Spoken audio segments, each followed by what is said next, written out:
Poznato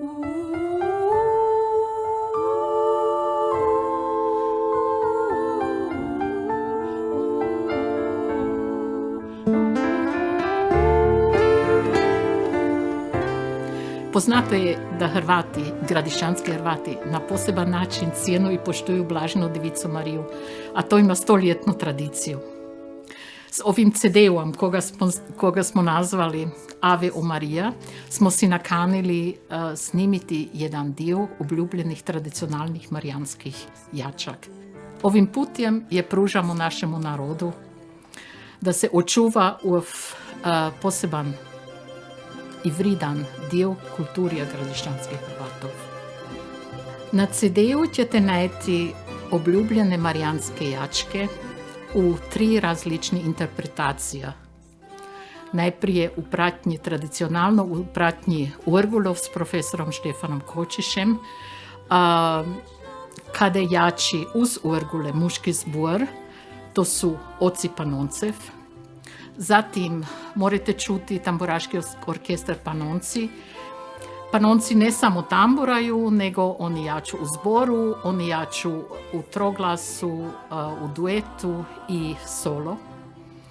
A koncem konca morate čuti a cappella, jačke s ženskim sastavom grlice.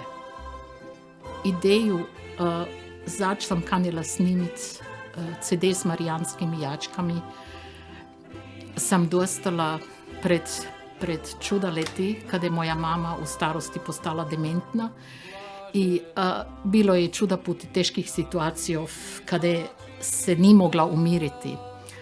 Onda je bilo jednoć tako strašno da mi je došao kod znak zodskur, kada sam počela jačiti jednu marijansku jačku i moja mama se umirila u jednom momentu. I onda sam si najprije zjela, ja kanim snimiti ove marijanske jačke. Se more pomoći i drugim starim ljudima ki su betježni. Najveći dio aranžmanov je napisao profesor Božo Potočnik iz Zagreba, s kim jur zapravo skoro cijeli žitak surađujem. Zatim profesor Štefan Kočiš. Onda jednu jačku je napisao Tihomir Zlatić iz Zagreba, a jednu naš mladi muzičar, magistar Filip Tyran. Filip Tyran je napisao aranžirao jednu modernu jačku, ka se zove Reci Marija, i tote je pratnja s klavirom, koga igra Filip, zatim igra violončelo Luka Cejhman, a gitaru igra Tome Janković, a jaču grlice.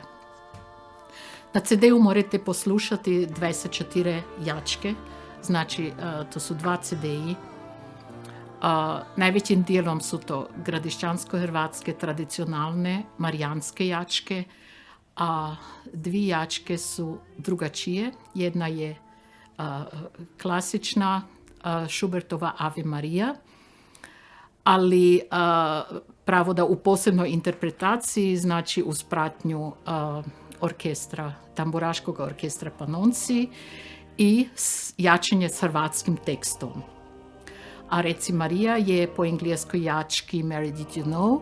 To je zapravo moderna jačka i moderno je aranžirana, kot sam joj rekla, od Filipa Tyrana i uz jačenje, uz četveroglasno jačenje.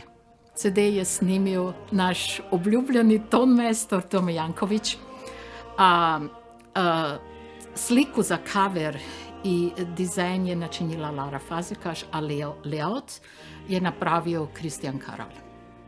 Izdavač CD-a je Hrvatsko kulturno društvo u Gradišću. A ovim putem se onda i kanim zahvaliti svim sponzorom. CD morate kupiti u Srednjem Gradišću, po svi hrvatski sjeli u Ludna, zatim u Kugi u Velikom Borištofu, pravoda kod kulturnog društva u Željeznu, zatim u Biječu u Hrvatskom centru, onda u Sjevernom Gradišću po hrvatske sjeli, a isto tako i u Južnom Gradišću. Zvana toga morate CD poslušati na svi online platforma. Po lipoj izreki da je jačanje ključ u nebo, vam teplo preporučam da si poslušate naš CD, morate si ga pravo da i kupiti.